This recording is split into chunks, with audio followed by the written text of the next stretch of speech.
구글은 7월 15일 한 주를 20주로 분할하는 주식 분할을 실시한다고 1분기 실적 발표에서 밝혔습니다. 구글의 주식 분할은 자본금을 늘리는 것이 아닌 발행 주식을 늘리는 방식이기 때문에 기업의 실질적인 펀더멘탈에는 영향을 주지 않습니다. 그래서 펀더멘탈에 따라 주가가 움직인다면 주식이 분할되어도 이론적으로는 주가에 영향을 미치지 않아야 합니다. 그러나 현재 주가가 2,300달러를 넘어가기 때문에 한 주 매수에 많은 부담이 있을 수밖에 없어 개인 주주들의 접근성이 쉽지 않았습니다.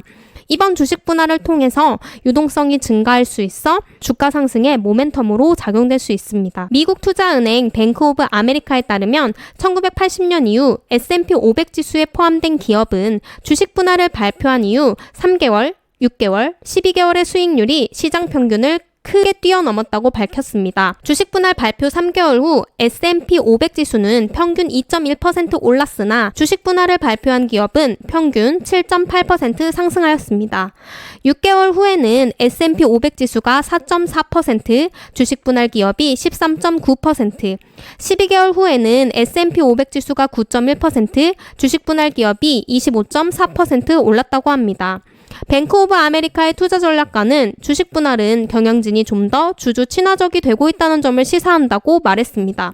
특히 최근처럼 호재를 찾기 어려운 뉴욕 증시에 주요 테크 기업의 주식 분할이 가뭄의 단비가 될 수 있다는 의견이 많습니다. 그러면 본격적으로 구글이라는 기업에 대해 알아볼 텐데요. 먼저 구글 주식의 구조에 대해서 살펴보도록 하겠습니다. 주식시장에서 거래되는 구글은 클래스 A와 클래스 C로 나뉘어집니다. 클래스 A는 의결권이 있는 주식이고 클래스 C는 의결권이 없습니다.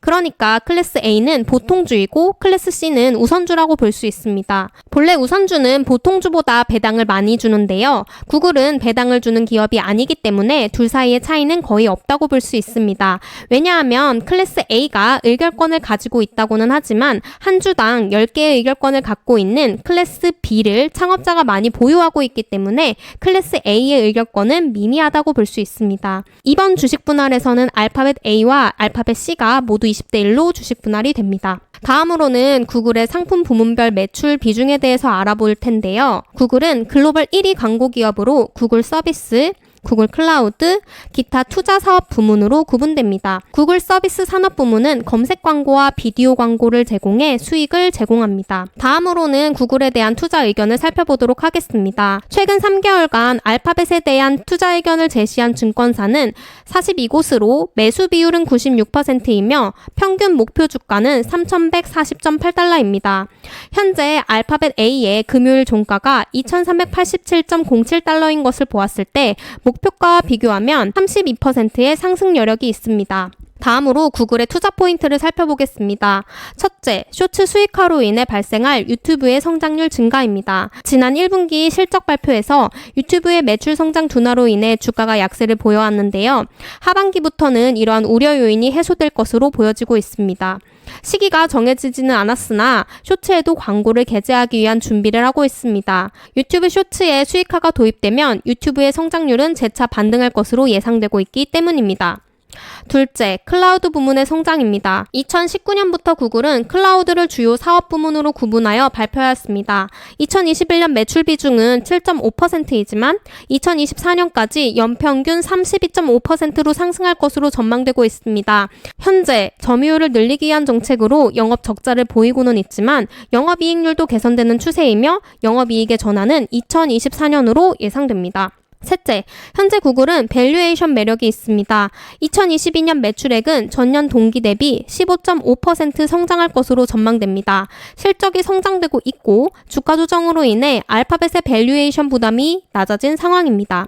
12개월 선행 PER은 18.5배로 코로나19 시기에 19.2배를 하회하고 있습니다. 지난 3년간 구글 PER의 평균은 28배, 5년은 27배, 10년은 25배 수준이었습니다.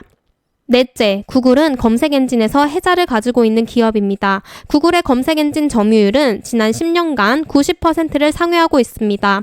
또한 모바일 운영체제인 안드로이드를 보유하고 있어 애플의 사용자 개인정보 강화에 따른 광고 타겟팅 능력 저하의 영향에서 다소 벗어날 수 있습니다. 구글은 미국 검색 광고 시장에서 56.8%로 1위의 점유율을 보이고 있습니다. 다음으로는 구글의 리스크 요인에 대해서 살펴보겠습니다. 첫째, 반독점법과 관련된 문제로 이슈가 있습니다. 한두 해 불거진 이슈가 아닌데요. 이는 애플과 같은 대형 IT 기업들에게도 해당되는 문제입니다. 전 세계적으로 규제를 위한 법들이 만들어지고 있는데요. 유럽에서는 IT 공룡들의 독점 규제 강화를 위해 디지털 시장법을 통과시켰고, 이는 자사 서비스를 타사보다 우위로 하고 있는 것을 금지하고 있습니다.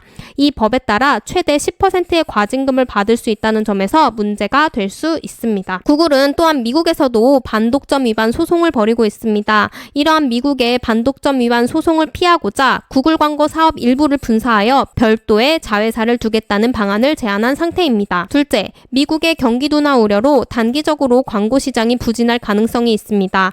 실제로 1분기 실적 발표에서 유튜브 광고 매출 성장률이 14%에 그치면서 부진한 모습을 보였습니다.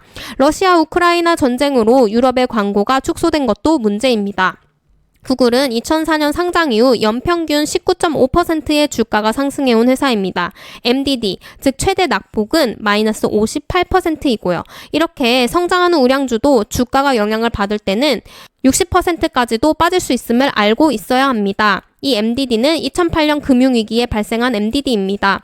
앞으로 구글의 주가가 어떻게 풀릴지는 정확하게 알 수 없지만 기업이 성장을 계속하고 시장의 센티멘트가 좋아진다고 가정했을 때 모아가기 좋은 시점이라는 판단이 됩니다. 오늘은 여기까지 하도록 하겠습니다. 감사합니다.